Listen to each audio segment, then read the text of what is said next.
सुबह हो शाम हो हर किसी को अपना घर साफ सुथरा ही पसंद है। लेकिन इसके लिए कुछ मेहनत ज़्यादा नहीं करनी पड़ती है कि 24 घंटे झाड़ू पोछा करते रहो। बस हर सामान को डिसिप्लिन से रखना पड़ता है। तो फ्रेंड्स, आज की वीडियो कुछ ऐसी ही है, टिप्स और ट्रिक की है। कुछ हैक आप लोगों के साथ शेयर करूंगी। चलिए बिना देरी के स्टार्ट करते हैं आज की वीडियो। देखिए, साफ बेड लगा तो लेते हैं अक्सर हम। बेड के हेड सेक्शन की तरफ जो पिलो यूज़ करते हैं उनको भी सही से अरेंज कर लेते हैं, ऑर्गेनाइज कर लेते हैं। लेकिन जो बेड का पाँव वाला हिस्सा होता है उसके पास अक्सर हम ये गलती कर देते हैं, रनर को नहीं बिछाते हैं। एक साफ घर का सबसे पहला नियम यही है कि आप अपने बेड के पास रनर, पायदान, फुट मैट जरूर बिछाएं। इससे क्या है कि आपका घर में जो डस्ट आती है वो पाँव के सहारे ही आती है। तो जो बेड के पास आप रनर बिछाते हैं नीचे फर्श के ऊपर, उससे एक तो आपका बेड वाला एरिया भी अच्छा दिखाई देता है, डस्ट भी नीचे रह जाती है भाई। आप पाँव झाड़ के हमेशा बेड के ऊपर बैठते हैं। दूसरी बात यहाँ पे शेयर कर रही हूँ, जो बेड का रनर होता है उसको हमेशा आप रोल करके ही रखिए। कभी कभी हम गलती कर देते हैं कि बेड जो रनर होता है उसको इस तरीके से फोल्ड करके रखते हैं, मतलब तह बना देते हैं, स्क्वायर शेप में उसे रख देते हैं। और कुछ दिन बाद वहाँ पे एक लेयर पड़ जाती है जिसकी वजह से पायदान बहुत जल्दी खराब हो जाते हैं। यदि पायदान को या रनर को लंबे समय तक चलाना चाहते हैं तो फ्रेंड्स, हमेशा इन छोटी छोटी बातों को याद रखिए, हमेशा रोल करके ही रनर को रखिए। अगला हैक आप लोगों के साथ शेयर कर रही हूँ। भाई, अक्सर हम लोगों से कुछ ना कुछ गलतियां होती हैं। अपनी गलतियों से यदि हमने कुछ नहीं सीखा फिर क्या फ़ायदा। तो फ्रेंड्स, पिछली साल ये एक मैंने अपने बच्चे की मतलब ऐसे स्वेटर लिया था जिसके अंदर डोरी डली हुई थी, और मुझे बिल्कुल आइडिया नहीं था कि डोरी वो खिंच खिंच के इतनी खराब हो गई कि स्वेटर पहनने लायक भी नहीं रहा। उसकी वजह से जो उसके आसपास का एरिया था वो भी फट गया। तो अपनी गलती से इस बार मैंने पहले ही सीख लिया था। भाई, सर्दियां शुरू हो चुकी हैं, नए स्वेटर मैं भी लेकर आई हूँ।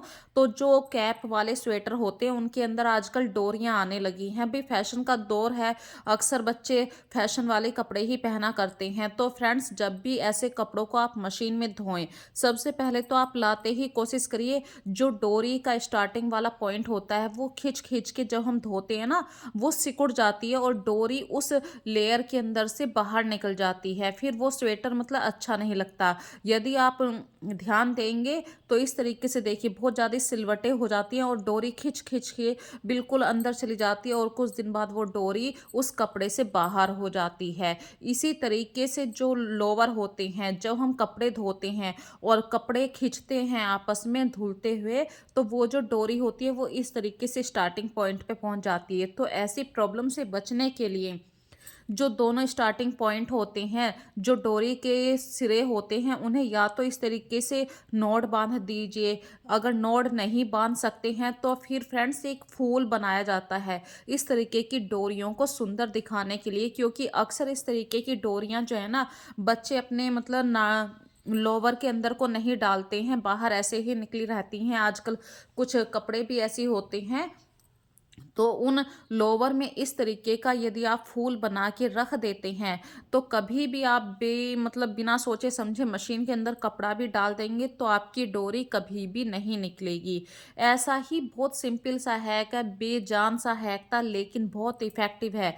क्योंकि यदि आप इन बातों को नहीं याद रखते हैं तो कुछ समय बाद वो कपड़ा वहां से धीरे धीरे फटने लगता है, और हमारा जो वो कपड़ा है, वैल्यू है उस कपड़े की, वो सब बिल्कुल ख़राब हो जाता है। इसी तरीके से फ्रेंड्स देखिए, सर्दियाँ आ चुकी हैं, कुछ कपड़े हमारे फट जाते हैं तो इन्हें बिना बात के आप ये सोचेंगे कि कपड़ा तो पूरा नया है, फट गया है तो कोई बात नहीं, हम इस स्टिच कर देंगे। पर फ्रेंड्स, आजकल के बच्चे बिल्कुल नहीं पहनते हैं, तो उन कपड़ों को अपने घर में मत रखिए। क्लैटर फ्री करिए अपने घर को थोड़ा सा। और जो डोरियां निकली हैं उस डोरी को सर्दियों में फ्रेंड्स बहुत ज़्यादा कपड़े धुलते हैं, मोटे मोटे कपड़े धुलते हैं।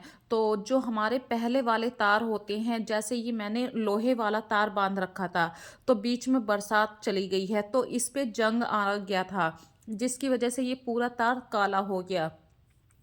अब इस तार के ऊपर मैं कभी भी वाइट कलर के कपड़े नहीं डाल पाती हूँ फ्रेंड्स, क्योंकि या तो हल्का सा जंग का निशान आ जाता है, तो उस प्रॉब्लम से बचने के लिए मैं इस तरीके की जो लोवर वाली डोरियां होती हैं ये काफ़ी मजबूत होती हैं, 5-6 महीने आराम से चल जाती हैं, तो मैं इनको अपने घर के कपड़े सुखाने के लिए यूज़ कर लेती हूँ। और सर्दियों में तो वैसे भी कभी कभी कपड़े नहीं सूख पाते हैं, घर के अंदर आपको कपड़े डालने होते हैं, तो घर के अंदर भई हर किसी के घर में स्टैंड नहीं होता है कपड़ा सुखाने वाला, तो जो हमारा जीने वाला एरिया होता है वहाँ पे इस तरीके की डोरियाँ आप बाँध सकते हैं और खूब सारे कपड़े सुखा सकते हैं।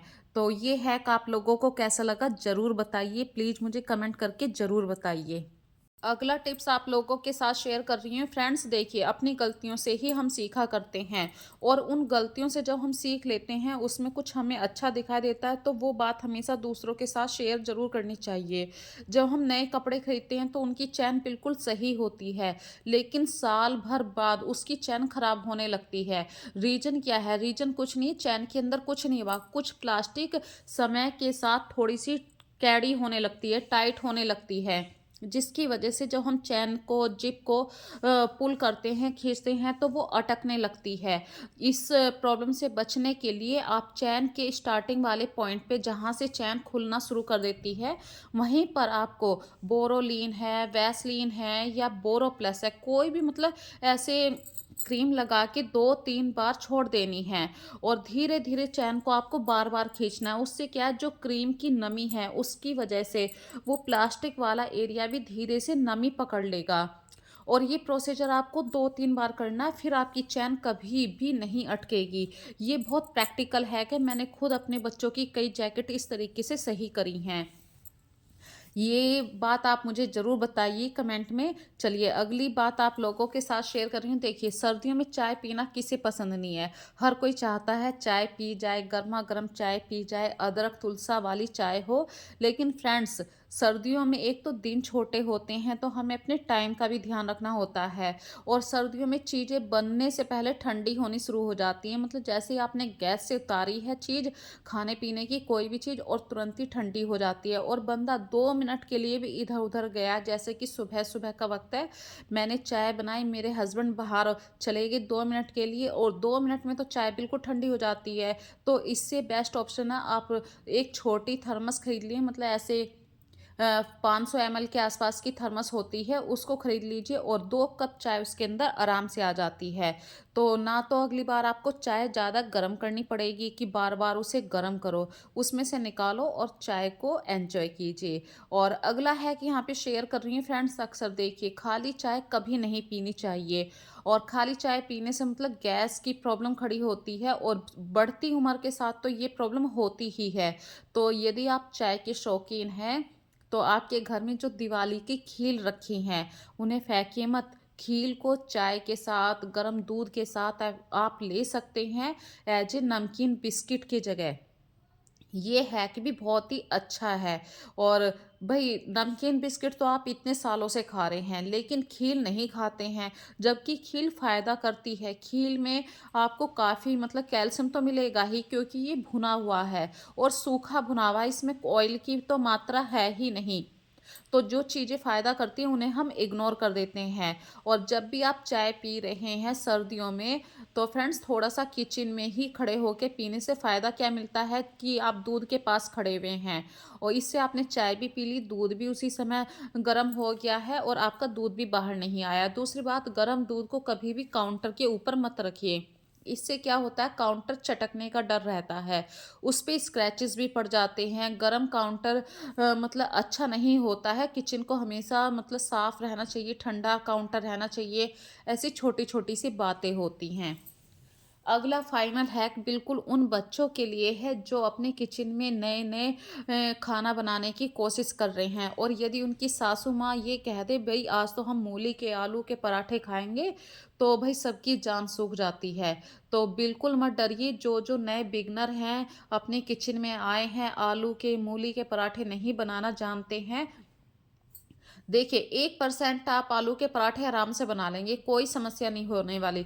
लेकिन मूली के पराठे नहीं बना पाएँगे, क्योंकि इसके लिए आपको कुछ ना कुछ तो ऐसा सॉल्यूशन करना ही पड़ता है। तो सबसे पहला तो बात मैं यहाँ पे आप लोगों के साथ शेयर कर रही हूँ, जब भी आप मूली को कद्दूकस करें तो उसके पीछे वाला जो भाग होता है उसे 1 इंच छोड़ दीजिए। पूरा जो हरी पत्ती वाला भाग होता है ना, उसे छोड़ने से क्या है, जब आप उसे कद्दूकस करेंगे तो आपकी उँगलियाँ नहीं घिसेंगी, वरना कद्दूकस करते हुए अक्सर हमारे हाथ में चोट लग जाती है या फिर बहुत सारा ऐसा भाग होता है जो हमें वेस्ट करना पड़ता है। तो इस बात के लिए आपको मूली को जो पत्ते वाला भाग है वहाँ तक कभी नहीं काटना है, उस भाग को पकड़ के कद्दूकस करना है। पहला पॉइंट था ये। अब है दूसरा बहुत ही मोस्ट इम्पोर्टेंट पार्ट है, जो पराठे बनाने के लिए बहुत हेल्पफुल होता है। जब भी आप मूली को निचोड़ें, दोनों हाथों से निचोड़ते हैं तो प्रॉपर तरीके से मूली का पानी नहीं निकल पाता है। उसी की वजह से हमारे मूली के पराठे फटा करते हैं। तो आपको इसके लिए मूली को निचोड़ के एक साफ कपड़े में, टॉवल वाले कपड़े के अंदर रख लेना और उसे इतना टाइट घुमाना है कि मूली के अंदर से जितना भी फालतू पानी होगा वो कपड़ा सोख लेगा। अब ये बिल्कुल मूली बिल्कुल सूखी हुई है। अब चाहे आप इसमें तड़का लगा के पराठे बनाएं या मतलब ऐसे ही नमक मिर्च डाल के। और जिस कपड़े में आपने मूली को निचोड़ा है उस कपड़े को फ्रेंड्स तुरंत के तुरंत ही अपनी रसोई में पानी से धो के बाहर सुखा दीजिए। अदरवाइज़ आपकी किचन में बहुत ही अजीब सी स्मेल इकट्ठी हो जाएगी, क्योंकि मूली में से एक अजीब सी स्मेल आती है। और फ्रेंड्स, मूली के पराठे जब भी खाएं सुबह के वक्त में खाएं, दोपहर के बाद में मूली ना खाएं। मूली यदि नहीं पचती है तो आप उसमें कुछ अच्छा सा फ्लेवर लेना चाहते हैं तो आप अजवाइन को क्रश करके डाल सकते हैं। और ये भी नहीं है कि अजवाइन को बिल्कुल पीस लिया जाए, हल्का सा हथेली पे रख के उंगली से पीस सकते हैं। और यहाँ पे अगला हैक आप लोगों के साथ शेयर कर रही हूँ भाई, कुछ बच्चों से मूली के पराठे नहीं भरे जाते हैं।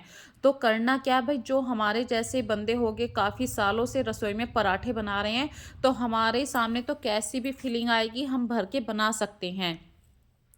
पराठा देखिए, मूली का पराठा हल्का सा फटता सभी का ही है, तो इसमें कोई चिंता वाली बात नहीं। लेकिन मूली बाहर नहीं निकलेगी, क्योंकि मूली आटे के अंदर अच्छी तरीके से चिपक जाती है।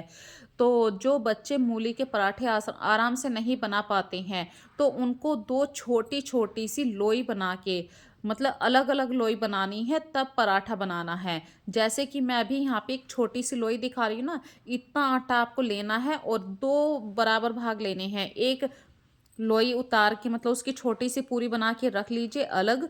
फिर उसके ऊपर फिलिंग भरिए, दूसरी लोई जो आपने बेल के रखी थी उसके ऊपर इस तरीके से अटैच कर दीजिए। उंगली की हेल्प से अच्छे तरीके से दबा दीजिए, थोड़ा सा प्लेथन डाल के आपको अच्छे तरीके से बेल लेना है।